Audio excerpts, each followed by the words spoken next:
Yo supongo que ustedes han invocado al Espíritu Santo antes, ¿verdad? Sí. ¿No? Entonces, con el Espíritu de Dios está sobre mí, decía el Señor en el Evangelio. Vamos a...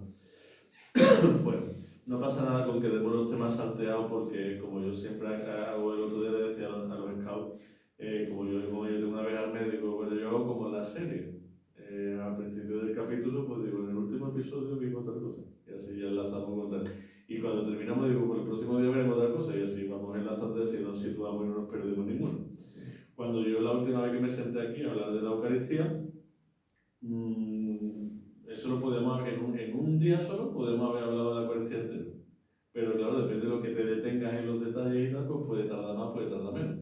Entonces me detuve tanto en los detalles que llegamos nada más que incluso a la oración colecta. O sea, al principio estamos todavía al principio, porque ahora me puse a hablar de los ornamentos, con lo que se reviste el sacerdote en la sacristía, me puse a hablar de lo que es la sacristía, me puse a hablar de cómo sería bueno que nos preparáramos antes de llegar a la misa, ¿no? Todas estas cosas, ¿no? Pues bueno, pues por eso tardamos un poquillo más. Después fuimos entrando ya en los ritos iniciales de la celebración, el saludo, nos ponemos en la presencia del Señor, pedimos nos reconocemos pecadores, tal y cual, y hablamos de la oración colecta. Y en ese momento estábamos hablando de la postura de las manos, que fue lo último que yo dije, que las manos se podían poner así, se podían poner así, se podían poner así, ¿no? Entonces lo último que expliqué fue el significado porque yo pongo las manos así. Porque ahí el libro, el misal, lo que indica que el sacerdote con las manos extendidas, pero no dice cómo las tiene que extender. Entonces hay veces que las puede poner así, así, a ver, luego si habéis ido a misa a otro sitio y habéis visto a otro sacerdote con las manos levantadas de una manera distinta, pues dice, pues este las pone así, pues este las pone así, que no hagamos un absoluto de lo que no es absoluto, ¿no? Que todo tiene un significado, ¿no? Entonces, el misal lo único que dice es que las manos extendidas, no dice cómo tenemos que extenderlas. Yo las extiendo de maneras diferentes según el momento de la celebración que estemos. Entonces, no sé si os habéis fijado. Yo, por ejemplo, normalmente las oraciones las hago con las manos así, que es como, el gesto más antiguo, de la iglesia más antigua, porque es como se representaba en dos dimensiones. Pero cuando tú puedes representar en tres dimensiones una imagen así barroca, podemos decir, pues tú puedes poner las manos así, y la puedes representar. Pero cuando tú estás representando en dos dimensiones, en una tabla, una pintura, pues tú no ves la dimensión, si la mano, entonces pues lo que se veía siempre eran las manos así, ¿no? Entonces pues eso es una representación de pues sabemos que la iglesia más antigua lo llaman así. Pero me contó una vez una de las hermanas que yo tenía en el bosque otro significado más antiguo que era precioso, ¿no? Que el sacerdote, como actúa en persona Christi, en nombre de Jesucristo, ¿no? Es Jesucristo el que actúa a través del sacerdote en ese momento, pues le presenta al Padre la muestra de las llagas, ¿no? De las llagas de la cruz, qué cosa más bonita, ¿no? Ese significado. Bueno, pues si recordáis, hasta aquí ya lo habíamos explicado, de esto ya habíamos hablado de la oración colecta, que era la primera de las tres más importantes de la misa. Esas tres oraciones se hacen en pie. La oración colecta y la oración de poscomunión ya al final, esa no hay problema, está todo el mundo de pie. ¿Por qué? Porque la oración colecta, como hemos empezado en pie, pues cuando termina por Jesucristo nuestro Señor, y entonces nos sentamos, entonces no hay problema, está todo el mundo de pie. La última tampoco hay problema, porque venimos de estar haciendo la acción de gracias al Señor después de haber comulgado, y entonces dice el sacerdote, oremos, y hace todo el mundo, ¡bum! Entonces esas dos no hay problema.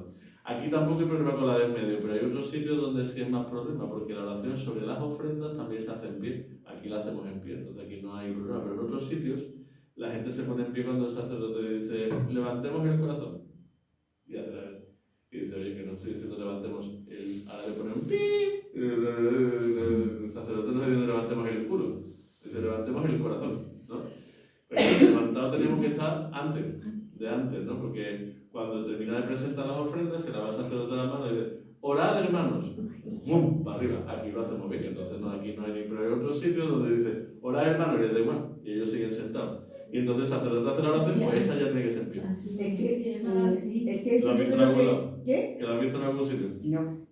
Yo recuerdo que antes, ahora lo hacemos como lo hacíamos antes, pero hubo un tiempo que decía que no, sí, pero sí. Que era de otra forma, y entonces la gente se ha quedado con una vez con una y otra con otra. Pues esa oración sobre las ofrendas es en pie. Y son las tres, porque son las tres oraciones más importantes y esa es en pie también. Entonces cuando el sacerdote dice, orad hermanos, ¡pum! Ya nos ponemos de pie para que lo que viene a continuación, cuando dice, el Señor recibe a tus manos este sacrificio y van a hacer. Y entonces el sacerdote dice, y hace la oración sobre las ofrendas y ya está todo el mundo de pie, pues ya hay otros sitios donde la gente no se pone en pie en ese momento Pero, y entonces dice, pues, se ponen de pie cuando ya ha hecho la oración sobre las ofrendas, que tenían que haber estado de pie, y dice, el Señor esté con vosotros, con tu espíritu, levantemos el corazón y se levantan ahí. Pues no, había que haberse levantado antes y aquí lo estamos haciendo, lo hacemos bien, ¿no? Entonces, dime.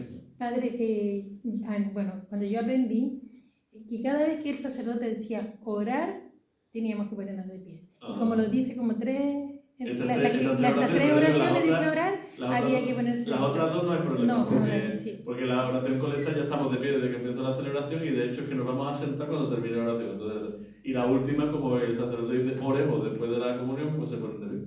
Y lo otro que cuando el sacerdote pone las manos, como dice usted, también aprendí que solamente lo tiene que hacer el sacerdote. Sí. Y muchas personas lo hacen así, incluso Hay hasta mi mamá.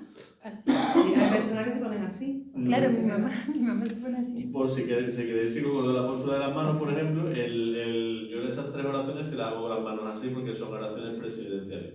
Pero por ejemplo, cuando voy a rezar el Padre Nuestro no pongo las manos así, sino que las pongo así, porque yo también soy hijo del Padre que me estoy dirigiendo al Padre como toda la asamblea, ¿no? Entonces no estoy orando yo en nombre de toda la asamblea, sino que estoy orando como uno más de la asamblea, ¿no? Entonces me las pongo así como de petición, como del pobre que pide el que necesita que le pide al Señor, ¿no? Después, por ejemplo, hay otra que dice con la mano extendida, pero que es una oración muy bonita que le está hablando al Señor, que el sacerdote está hablando al Señor que está presente ya en la Eucaristía. Dice, Señor Jesucristo, que dijiste a tus apóstoles, la paz os dejo, otra vez. Entonces a mí me parece muy raro tener las manos, le vas a poner con las manos extendidas y me parece muy raro tener las manos así y así, entonces yo extiendo las manos pero así. Señor Jesucristo, que dijiste otra vez. Tengo las manos extendidas, pero la pongo ahí y digo, Señor, la paz del Señor esté con vosotros. Bueno, es un poco por el gesto de las manos, no sé si hay otro gesto de las manos más así. Yo escuché de cuando estudié lo del sacerdocio, que se ponía con las manos abiertas el sacerdote porque recogía todas las oraciones del pueblo y las elevaba al cielo. Eso. Sí, verdad, también en el prefacio y en la plegaria eucarística muchas veces estoy con las manos así, por ejemplo. ¿No recuerdas algo? ¿No? La posición de las manos así, no sé, están haciendo las veces del Señor en el momento de la Eucaristía. Padre, pero por eso le pregunto, por ejemplo, en el Padre Nuestro, ¿solamente lo tiene que hacer el sacerdote? Ajá, vale. A mí me enseñaron a estar así, Vale, porque estoy unida con yo y Dios ahí, o ahí. Sí, las manos extendidas de parte de lo que no es el sacerdote y tal, en el libro, en el misal, se dice claramente que solo los ministros. Después yo, verdad, también, y esto no lo digo yo como que lo manda la liturgia, esto no lo digo yo como que lo manda la liturgia, pero es verdad que determinadas sensibilidades o movimientos o espiritualidades de la Iglesia lo hacen. Yo que te voy a decir que soy el conciliario de la renovación carismática y que ahí estoy todas las manos levantadas todo el tiempo y todo el rollo, ¿no? Entonces, una cosa es lo que litúrgicamente está preceptivo, que es preceptivo nada más que el sacerdote tal y cual, y otra cosa es que en un contexto, hombre, claro, yo me acuerdo, por ejemplo, cuando yo estaba en la sierra y al principio de estar ahí en la sierra, pues venía cosas de los carismáticos y me traía gente de la parroquia, ¿no? Entonces había gente que tenía experiencia con los carismáticos y gente que no tenía experiencia ninguna, pero bueno, le iban viniendo, le pegaba el chocazo del principio del contraste, después ya no sé cuánto, y después ya al final pues les gustaba y seguían viniendo y tal. Me acuerdo que al principio planteaban, oye, pues qué misa más chula, ¿no? Que hay todo el mundo bailando, todo el mundo con las manos levantadas, esto, ¿por qué no lo hacemos en la parroquia? Y digo, es que hay cosas que tienen su contexto.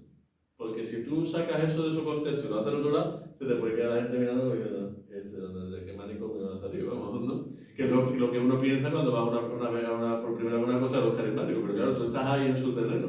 Pero ahora traerte su terreno a otra cosa que no es su terreno, pues entonces es más complicado. Entonces, yo creo que hay contexto y contexto. Entonces, si tú estás en una cosa con los carismáticos y todo el mundo las manos levantando, pues no pasa nada. Lo distinto es que tú te pongas en una misa aquí que está todo el mundo normal y tú pones ¡Aleluya! ¡Gloria a Dios, hermano! Yo estuve en Puerto Real, nosotros estuvimos en un movimiento carismático y ahí fue donde te conocimos nosotros. Que además... En un día de Pentecostés, seguramente. No fue un día, no, fue como una catequesis que dimos allí, no sé, fue una convivencia y eso. Y le vendí. ¿El coche? Sí. Sí, yo me acuerdo que bendecía un coche antes de salir con esa Yolanda, mi amiga, que está deseando de venir, a ver si un día viene. Sí, pues desde el año. Y le dije, a Pablo, no sé qué. Sí, me acuerdo que hacía unos cuantos años, Muy poco. Pues eso fue en el 14 con los niños. Claro, eso sería un Pentecostés, que además había... ¿No era un Pentecostés? Yo creo que no, Es que entonces no lo pintaba yo allí. Pues nosotros nos juntábamos en el Cádiz el día de Pentecostés. Y me Yo parece no que nos recuerdo juntamos allí en que Puerto fuera Real, ese que día, era ¿no? eso, y que después había cursillo. Porque Y me al acuerdo salir que nos teníamos que salir y daban, íbamos para la cruz. al salir nos daban una frase o algo así, Sí. pues sería Tiene que mínimo, ser, pues ahora estoy un poco liada. Bueno, el caso es que sí, yo me acuerdo perfectamente, porque íbamos con la bulla después de ahí, Sí, que Fran sí. era la primera vez que venía algo de los carismáticos, y se quedó flipa porque hubo un montón de descansos aquel día. Habían terminado las 7 semanas de lo de la formación que ellos tienen para la fusión del espíritu, y entonces iban poniendo las manos a la gente y iban todo por los suelos y todo ello, y Fran se quedó, uno de Prado que venía, dice, a mí me toque, a mí me toque, vamos. Yo dije, porque la caída tuya puede ser mortal de ahí arriba, vamos. Bueno, entonces por eso digo que hay contexto y contexto con lo de las manos, ¿no? Entonces, bueno, sabiendo estar en los sitios, pues ya está. Pero es verdad que la liturgia, siendo honrado con esto, la liturgia manda que el que levanta las manos es el sacerdote, ¿no? En nombre de todos, ¿no? Pero bueno. En algunos sitios también he visto, aunque no sea contexto carismático, que en el Padre Nuestro, por ejemplo, pues hay gente que levanta las manos. Después hay un gesto muy bonito, yo me acuerdo de un equipo de matrimonios que yo tenía allí en Prado, que un matrimonio del equipo hacía una cosa muy bonita en el Padre Nuestro, se agarraban ellos la mano. El marido y la mujer con la mano agarrada rezando el Padre Nuestro, cosa más bonita. Qué bonito. Ese gesto lo hago yo muchas veces en las bodas, ¿no? Cuando les digo eso, ¿no? Cuando digo, hemos dicho que si rezamos juntos, ¿no? Pues esto nos ayuda mucho en nuestro matrimonio de igual. Digo, pues ahora es la primera vez que vayan a rezar juntos como matrimonio. Se acaban de casar y rezar el Padre Nuestro también. Bueno, eso de las manos, ¿no? Oración colecta, vale, bien. Entonces, después de la oración colecta, nos sentamos y empezaría la liturgia de la palabra, ¿vale? Ya terminaríamos con esto, la introducción de la misa, y ahora empezaría el primer capítulo del libro. Si dijimos que la misa era como un libro que tenía su introducción, sus capítulos y su conclusión, pues aquí después de 3 charlas, hemos terminado la introducción. Ahora sería la liturgia de la palabra. Y para esto me he traído una cosa que ayuda, ¿no? Que esto lo escribí yo allí en Prado y lo traje aquí también, y es bueno que le echemos un vistazo de vez en cuando vamos a leer, ¿no? Porque son consejos para la proclamación de la palabra de Dios, ¿no? Primero, lo primero que tenemos que decir es que Dios nos habla, ¿vale? Cuando se proclama su palabra, Dios nos habla, no es un libro cualquiera que tú te lees, una novela que se escribió hace un siglo, hace 2 siglos y ya está. No, sino que una palabra viva y eficaz que nos habla a través de su palabra el Señor, ¿no? Y además nos habla donde menos te lo puedes imaginar. Me acuerdo una vez, en unos ejercicios espirituales, que me contaron una anécdota que me hizo mucha gracia, porque nosotros muchas veces estamos preocupados con, vamos a pronunciar esto de esta manera, ¿no? Como que todo depende de nosotros, ¿no? El Señor le va a llegar a la gente según nosotros hablemos, según nosotros. Y dice que llegó una mujer a la sacristía y le dijo al sacerdote, ay, gracias Padre, porque es que el Señor me ha tocado el corazón con sus palabras. Y el sacerdote le dijo, con toda buena intención del mundo, no de engreírse ni de nada, sino decir, bueno, ¿y qué parte de lo que yo he dicho le ha tocado más? Yo qué sé, para ver qué es lo que más le ha servido, ¿no? Y él pensando cosas que se había currado, que se había preparado, que se había dado, dice, pues ha sido tal cosa, ¿verdad? Dice, sí, Padre, cuando usted ha dicho la palabra Nabucodonosor. Y se quedó el cura. Como diciendo, donde menos te lo esperes, el Señor puede tocar a alguien con la palabra que menos te lo esperes. Pero Él habla, ¿no? Él habla a través de su palabra, habla directo al corazón, y yo creo que todos tenemos experiencia de esto, ¿no? Qué duda cabe que aunque sea el Señor el que habla, si nosotros preparamos mejor la cosa, pues mejor podemos ser servidores de la palabra, ¿no? Entonces, lo primero que tenemos que decir es que leer no es lo mismo que proclamar. No es lo mismo leer unas palabras que están ahí puestas, sino proclamarlas, ¿no? El Señor es el que va a hablar, ¿no? Por tanto, no se trata de leer en voz alta lo que pone el libro porque me ha tocado, sino que estamos prestando nuestra voz al Señor para que Él hable a su pueblo. Mira qué cosa más bonita, ¿no? Incluido el que está leyendo. El Señor le habla también al que está leyendo, y eso es una maravilla, ¿no? Después lo diré, si llegó hoy y si no por el próximo día. Cuando yo estoy predicando me pasa exactamente igual, yo no hablo solo para los demás. Una cosa, mira, yo que soy superior a todos ustedes, os voy a enseñar aquí unas cosas que ustedes, siervos en la calle, tienen que aprender. No, lo primero que estoy hablándome es a mí mismo. Lo primero que me estoy dirigiendo las cosas, cuando dices que ha sido muy duro, porque le ha dicho a la gente que tienen que hacer esto, que lo van para allá. Digo, ¿tú te crees que no lo estoy diciendo yo a mí? O que yo ya lo cumplo, que yo ya lo vivo, ¿no? Entonces, bueno, el que está leyendo le está prestando su voz al Señor para que hable al pueblo, y también tiene que estar con las antenas de peor porque le está hablando a él. ¿Cuántas pasado que cuando leen otros, pues a lo mejor estamos nosotros en la luna de Valencia, pero cuando leemos nosotros estamos como más atentos a lo que estamos leyendo, ¿no? Pasa como con los temas. Y cuando la gente dice, uy, es que yo no estoy preparado, es que yo no puedo preparar este tema, no digo, prepáratelo, que tú eres el que más va a aprender. Cuando uno se prepara el tema, es el que más aprende de todo. Pues el que está leyendo, igual, el que está leyendo, a veces pues también recibe esa gracia, ¿no? De ser el primero que escucha como más atentamente, ¿no? El protagonista, como estamos hablando, es la palabra que se proclama. La persona que sube a leer no es la protagonista. Nosotros ya somos mayores, tenemos ya una madurez, pues se supone que esto está adquirido, pero claro, los jóvenes, los adolescentes, los niños, muchas veces por la tontería de digo yo que me vean a mí, me voy a lucir el palmito, ¿no? ¿Por qué digo esto? Que el protagonista tiene que ser la palabra, porque no tenemos que salir de tal manera que distraigamos a la gente con nuestra persona, que la gente nos mire a nosotros en vez de mirar a la palabra.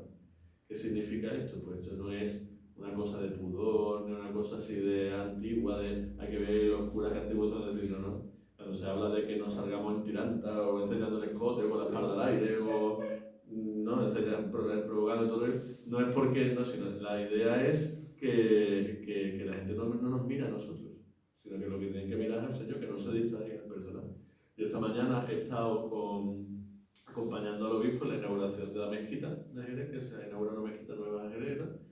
Y hablando con los musulmanes que estaban allí, que nos estaban atendiendo, tal y cual, pues interesándome un poco por sus cosas y todo eso, y le he preguntado por las mujeres, porque las mujeres estaban allí todas con su velo puesto y todo el tinglado, ¿no?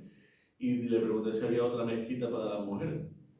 Y bueno, pues yo sé que ellos no rezan juntos, ¿no? Entonces dice, no, nosotros la misma mezquita, pues ya tampoco tenemos muchos recursos aquí en la comunidad de Jerez, ¿no? Entonces dice, nosotros rezamos la misma mezquita, pero nosotros en un lado y ellas en el otro, no rezamos juntos, porque no es un momento para rezar juntos y distraernos. Y se distraen nada más que rezando con las mujeres, pues imagínate, si se le pone y entra una mujer con un escote por aquí o con la espalda al aire o lo que sea, ¿no? Entonces, esto que en otras culturas, en otras religiones nos parece fascinante, porque es gracioso, es bien curioso, ¿no? Pero cuando lo hacemos en la nuestra, abominamos, ¿no? Yo lo digo por experiencia, yo me dio una vez por poner un cartel en Prado, en la puerta de la parroquia, a todo color, ahí muy bonito, con varias señales de estas de tráfico, en plan de prohibiciones y en plan, prohibido no es para el circulito con todo esto, ¿no? Lo típico que apaguemos el móvil, que no se puede comer en la iglesia, cosas de estas, ¿no? Entonces me dio por poner un cartel que no hubiera tirantas ni pantalones. Vamos, cuando yo digo pantalones cortos no me refiero, yo comprendo que en el verano pues la gente se puede poner una bermuda o una cosa. Me refiero a pantalones cortos en plan así, tú me entiendes, ¿no? O un pantalón que es un tipo de pantalón que se pone muchas veces a alguna muchacha, que es más un cinturón ancho que un pantalón corto, ¿no? Que se marca todo. Por eso es lo que yo me vengo a referir, además no es un tema sexista, porque también hay hombres que se pueden enterar de todo y pues mira, tampoco. Cuando nosotros vamos a TC, en la puerta de la oración, hay muchas puertas en la iglesia, y si alguien llega con una tiranta o lo que sea, no pasa nada, se le pone un pañuelito o algo, se le da un pañuelito que se lo ponga por encima, sea una mujer o sea un hombre. No es un tema de discriminación de la mujer ni nada por el estilo, simplemente para que haya un poquito de decoro, ¿no? Yo estuve en verano en Roma y me sorprendió porque allí en ninguna iglesia puedes entrar así. Exacto. Me tuve que comprar y hacía una calor, claro. Y hacía mucha calor. Mira, yo no iba, no es que fuera así, pero bueno, iba con mis tirantita y una bermudita. Y me tuve que comprar una falda de estas hasta abajo y ponerme la camiseta. No podía entrar. Claro, me llamó la atención, por ejemplo, en Prado había una chavala joven que se viste normal, como todos los chavales jóvenes y todo, pero que cuando va a la iglesia y va a leer, se coge un tal, se lo echa por el de la almohada de María, ¿no? De la almohada de María, de la almohada de Joana. Que a lo mejor en verano va con las tirantas o lo que sea, ella va a salir a leer, hace así, se pone su chat, sale bueno, y cuando sale por la puerta no se lo quita, ¿verdad? A mí me lo ha pedido ya cuando estaba aquí. Yo digo que no hay que hacer conflictos de lo que, porque mucha gente se echa a pelear, mira la iglesia, que machista, mira la iglesia, esto no es un tema machismo, porque aquí el protagonista de la palabra es el Señor, no es el que sale a leer, no es ponerse de una manera de que todo el mundo mirarme a mí, que estoy yo aquí, ¿no? Bien, otra cosa que nos ayuda mucho es repasar la lectura antes, ¿no? Para poder interiorizar el mensaje, para captar el sentido, el tono, si hay palabras extrañas, eso que yo he dicho antes de Nabucodonosor. Melquisedec. Ahora llevamos unos cuantos días con Melquisedec. Claro, y entonces, si tú no la has leído nunca, te puede pasar como le pasó a una, en un día solemne, la que imaginaron la catedral llena de gente, una ordenación y tal y cual, y esta sala lee, levanta Melquisedite, y Melquisedite para arriba y Melquisedite para abajo. Dice que ya, ahora la puede cagar uno en cualquier momento, pero habrá días en la catedral llena de gente, en una ordenación y te piden que leas y no la puedes repasar ni una vez, solo por si acaso hay una palabra que a lo mejor, ¿no? Bueno, pues eso no puede pasar. Más que nada sobre todo porque primero que no nos enteramos de lo que se está diciendo, si decimos lo que no es, y segundo que nos distraemos todos con la palabra de lo que sea, no digamos nada cuando en vez de decir Melquisedite dice otra cosa. Irreproducible porque me están grabando aquí ahora, pero el párroco de aquí dijo una vez una cosa en mi parroquial que está aquí y fue bastante los panes y los peces, pero al revés. ¿Peces y los panes? No, cambiando las bocas, no. Los paces y los penes. Oh, bueno. Eso fue muy divertido. Esos son los errores que... Estaba leyendo. Bueno, entonces sobre todo eso, para ver si hay palabras extrañas o lo que sea, y para interiorizar el mensaje, ¿no? Porque los libros de la Biblia, como bien sabemos, son libros diferentes. La Biblia no es un libro, sino son muchos libros diferentes, con estilos diferentes, con épocas diferentes, con idiomas diferentes, con públicos diferentes, con tramas o historias que cuentan diferentes. Entonces no se puede leer todo igual, o no se debe leer todo igual. Yo no soy de letras puras, yo soy de ciencias, pero es verdad que no es lo mismo leer un relato que leer una fábula, que leer un salmo, un libro poético, que leer una cosa. Pues O una narración. Pues entonces interioriza un poco de qué va la cosa para intentar transmitirla así de esa manera, ¿no? Ten en cuenta los signos ortográficos, las comas, las exclamaciones, los interrogantes. ¿Por qué me río con todo esto? Porque es que una coma puede cambiar totalmente el significado de la expresión. Me acuerdo los oficios del Viernes Santo, algo más solemne, más serio, ¿no? La muerte del Señor, la pasión del Señor, ¿no? La pasión según San Juan, que todos los años se ve el Viernes Santo. Y en el diálogo del Señor, de Jesús con Pilato, dice, ¿con qué? ¿Tú eres rey?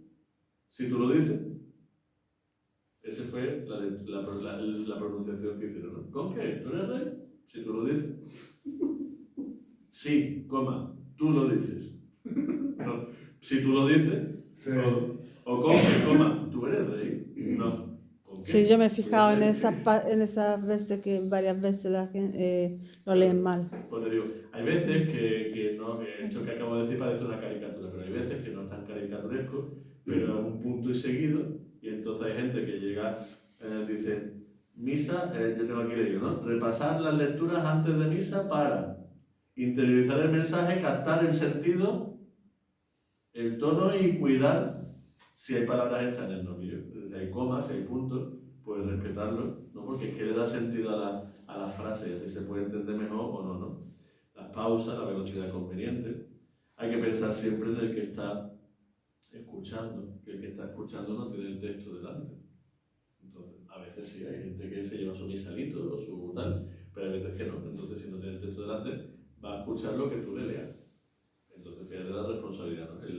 No con esto quiero decir, no quiero desanimar a nadie, no, simplemente que lo preparemos un poquito, que leamos un poquito antes, ¿no? De hecho, ¿no?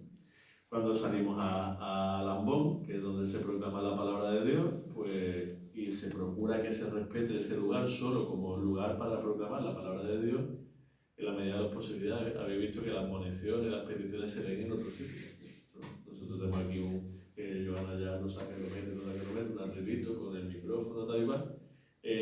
Procuramos que el ambón se reserve solo para la lectura de la palabra de Dios. Digo procuramos porque hay veces que se presenta cualquier cosa, pero la medida de lo posible. Me acuerdo al principio de la ¿cómo se llama esto? De estar aquí, que la hermandad quería leer desde ahí una cosa delante, y digo, no, toma el microfonito y te lo lees tú por otro lado. El ambón se lee nada más que la palabra de Dios, ¿no?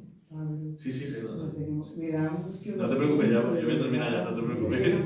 No, que sí, salí cuando tengáis, no te preocupes. Digo, cuando salimos a Lambón, saludar al Señor, ¿vale? Saludar al Señor, que es lo que es saludar al Señor que está simbolizado en el altar, o en el sacerdote que preside la misa, o si hay un crucifijo. También todo el mundo yo creo que a Carmen no le va a afectar. No te preocupes. Pero Carmen no me la vio saliendo de que digo porque muchas veces hay polémica con esto, ¿no? Hay gente que saluda al altar, otros que saludan al cura, otros que saludan a un crucifijo, lo que sea. ¿Y a Jesús que está, por ejemplo, detrás? Pues digo que puede, mientras saluda al Señor, puede hacerlo en estas tres representaciones, ¿no? ¿Qué pasa? Que cuando viene gente desde un lado que viene para el otro, pues como pasa por delante del altar, pues saluda, pues ya está saludando a dos en raya, ¿no? O sea, tenéis al sacerdote que da. Pero digo, pues si vais a otro sitio o lo que sea, que se puede saludar al altar, se puede saludar a un crucifijo que haya a lo mejor, o se puede saludar al sacerdote. El micrófono es nuestro aliado para que se escuche bien la palabra de Dios. De ahí la importancia de colocarlo más o menos a la altura de nuestra boca y comprobar que está encendido. Y ahora el micrófono que tú le das se enciende una lucecita, es nuestro, ¿no? De momento. Pero claro, si tú escuchas, está bajito, Chelo lo hizo muy bien el otro día y dice, pues esto no se escucha como le dio. De sentido común, dice, me estoy escuchando nada más que yo, no escucho más nada, espérate, pues le voy a dar será que está apagado. ¿No? O sea que eso, el micrófono es nuestro aliado. Una cosa muy interesante que esto se lo salta a un montón de gente, la letra roja no se lee. La lees tú, a ti, pero no se lee en voz alta. Primera lectura, que está en rojo. No, eso es para que tú sepas que es la primera, pero no hace falta que lo leas, porque es como le digo uno a otro, ¿no? Dice, primera lectura del libro no sé cuánto y se vuelve para el cura y pone el número de teléfono lo tengo que decir también. En la cita de Éxodo no sé cuánto, no sé qué para todo eso está en rojo. Igual que tú no dices del Éxodo 6, versículo no sé cuánto, pues no dices lo demás tampoco, eso es para que lo leas tú, ¿no? ¿Y eso por qué?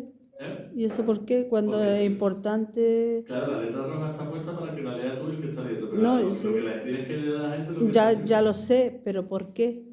¿Por qué no se lee primera lectura y el porque le el quita texto? además como ritmo a la celebración, ya sabemos que es la primera lectura, no salió ninguna. No es necesario decirla. O como dice, salvo responsorial, ya lo sabemos, que es salvo responsorial, vamos a responder Y muchos lo ¿no? dicen. a esta, ¿no? Entonces, la letra roja es para que tú no te pierdas, para que tú sepas dónde vamos. En el libro, en el misal, por ejemplo, los libros litúrgicos, hay muchísimos juegos de letras rojas y negras, constantemente. La letra roja es para que lo leamos, porque te va indicando cosas. Por ejemplo, el sacerdote con las manos extendidas. Te va guiando. Yo lo estoy leyendo, pero yo no le estoy diciendo a la gente, ahora el sacerdote con las manos extendidas hace. No, eso lo leo yo para mí. Y yo lo que digo en voz alta es lo que está en negro. Pero ahí hay un montón de rúbricas que se llaman con letras rojas, que nos van indicando las instrucciones de lo que tenemos que hacer. Yo lo que voy que... Por ejemplo, dice la consagración. Después de levantar el cuerpo del Señor, lo deposita en la patena y haciendo reflexión lo adora. Todo eso lo dice en rojo. Pero yo eso no lo digo en voz alta. Eso lo leo yo para mí, para saber lo que tengo que hacer. Lo que yo digo en voz alta es lo que está en negro. No, yo a lo que me refiero es el nombre de la lectura. Sí, en la lectura todo lo dice, lectura del libro de no sé cuánto. No. Lucas, el capítulo y el versículo. A eso me refiero porque eso es importante, po. Que él lo dijo. Porque yo eso me lo he aprendido porque yo en la Biblia me lo han enseñado y me lo leo aquí, pero hay gente que va a la misa y no se entera de quién lo dijo eso. Pero eso es el Evangelio, escúchame. Eso es el Evangelio del sacerdote. Lectura del Santo Evangelio. No, pero en la primera lectura no. es necesario decir lo que es dice el el Antiguo Padre. Testamento. Claro, pero tú en la primera lectura, tú dices también lectura del profeta Isaías. Sí, pero no que no tienes que decir ni primera lectura ni la segunda. cita ya Vale. Isaías 52, versículo 9, es lo que me refiero. La carta de la apóstol no sé qué, a los Corintios. Yo recuerdo cuando era chica, el año 69, que era bien chiquitita, yo tenía como 5 años, ¿no? Si era chica, todavía no tanto. O 9, no sé. Dentro de esa edad, recuerdo que cuando entrábamos a misa nos entregaban un librito. Y ahí en ese librito salían iban todas las guías, rojas, la pauta y toda la lectura. O sea, era la misa como completa en ese librito. No había internet. Con los años dejaron de hacerlo y después yo creo que era para que nosotros vayamos aprendiendo. En esa época. Y después había una sola hoja, pero también ya se quitó porque toda la gente estaba pendiente de la hoja. Claro, y no escuchaba y algunos ni siquiera veían bien, pero estaban tratando de ver. Claro, se distraían. Entonces más. se distraían mucho más con la hoja que estar escuchando la Muchas palabra veces de Dios se de la intentan hacer boca. cosas para que nos sirvan de utilidad, pero Sí. claro, si se pierde la utilidad, pues Ya se sacaron. Sí, y ahora ya se sacó todo eso. Ay, como era la oración esta, la que va al principio de gloria a Dios en el cielo. Sí, Y le Mucha tiran gente lo dice mal. sí, para ir a la tierra a los hombres que al, aman al al Señor. Señor, que aman al Señor. Muchísima gente. Por eso yo apago el Y así micrófono se después de dice. eso. Yo lo digo, Que ama al todo Señor, con el micrófono A los encendido. hombres que Que aman ama al al Que Señor. ama al Señor. El Señor. Claro, no solamente a los que aman al Señor. Y en ese momento apago yo el micrófono. Digo, traer la tierra a los hombres Sí, que aman al sí. Señor. Pum, que apago. Y por tu inmensa gloria te alabamos, porque hay gente que lo dice de otra manera. Claro. Bueno, damos un pasito más, ya con esto terminamos por hoy, que si no, vamos a terminar tarde. ¿No? Dice, tras finalizar la proclamación de la palabra, ¿no? Tú la levantas, entonces cogió y el Señor dijo, no me va a entrar qué, hacer una pausa, mirar a la asamblea y decir, palabra de Dios, afirmando, ¿vale? Pero además haciendo una pausa, no todo seguido, no es, tengo en cuenta la que no es palabra de Dios, no. Palabra de Dios. Mirando la asamblea. No se dice es palabra de Eso Dios. no, ni se afirma, no es para, ni preguntando, porque hay gente que dice, ¿palabra de Dios? No, palabra de Dios, es una afirmación, ¿no?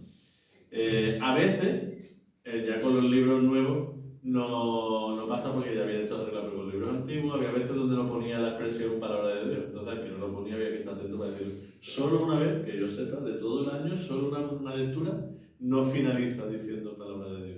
Porque es la tercera, fijaros, es en la vigilia pascual, la tercera lectura, que es del libro del Éxodo, no termina diciendo palabra de Dios. ¿Por qué? Porque termina diciendo, porque está hablando de la liberación del pueblo de Israel, de la esclavitud de Egipto, y entonces termina diciendo la última frase de esa lectura, dice, entonces los hijos de Israel entonaron este canto al Señor. Y el salmo que viene a continuación es este canto que es. Entonces, claro, no se dice palabra de Dios porque ya empalma con el canto directamente, pero solo es el único caso. Los demás siempre, palabra de Dios. Termino con el salmo, que esta es la pregunta esta del millón muchas veces, porque el salmo muchas veces lo hace la gente. Primero, que no se dice salmo responsorial, porque eso está en rojo, eso no se dice. Ni se dice, al salmo respondemos todos, no, ya sabemos que es el salmo, hay que responder. Entonces, primero leemos claramente y despacito lo que el pueblo tiene que repetir, porque ellos no lo tienen delante como tú que estás leyendo, ellos no lo tienen delante. Entonces, lee claramente la frase, por ejemplo, hoy ha sido, tú eres sacerdote eterno según el rito de Melquisedec, pues dice, tú lo le dices, tú eres sacerdote eterno según el rito de Melquisedec. Y ahora a continuación lo tiene que repetir el pueblo, ¿no? Pues tú los levantas la mirada y lo repites con ellos, porque ellos no lo saben, la frase. Entonces, tú eres sacerdote según el rito de Melquisedec. Pausa. Tú eres sacerdote eterno según el rito de Melquisedec. Con tu mirada y con tu gesto estás invitando a la gente a que lo repita. Y repítelo con ellos. Porque a lo mejor, porque le va a dar más seguridad escuchando la frase tuya por el micrófono, porque tú lo tienes delante y ellos no lo tienen delante. Porque a veces no es una frase tan sencilla, a veces es una frase que es más larga. Los confines de la tierra han contemplado la victoria de nuestro Dios. Y ahora tú te quedas, ¿los confines de la tierra qué? Que como seguía esto, ¿no? Que cuando llega, claro, directamente lo recibe. claro, el que está ahí en el arcón lo tiene delante. Pues ayudar a la gente, los confines de la tierra, y lo repites con ellos, ¿no? Entonces, cuando tú vas terminando cada estrofa y ves la R de repetir, pausa. Igual que antes hacemos pausa para decir palabra de Dios, pues aquí igual, pues tú no puedes decir, por ejemplo, me lo invento. Ay, leño. Dice, bueno, me lo invento no.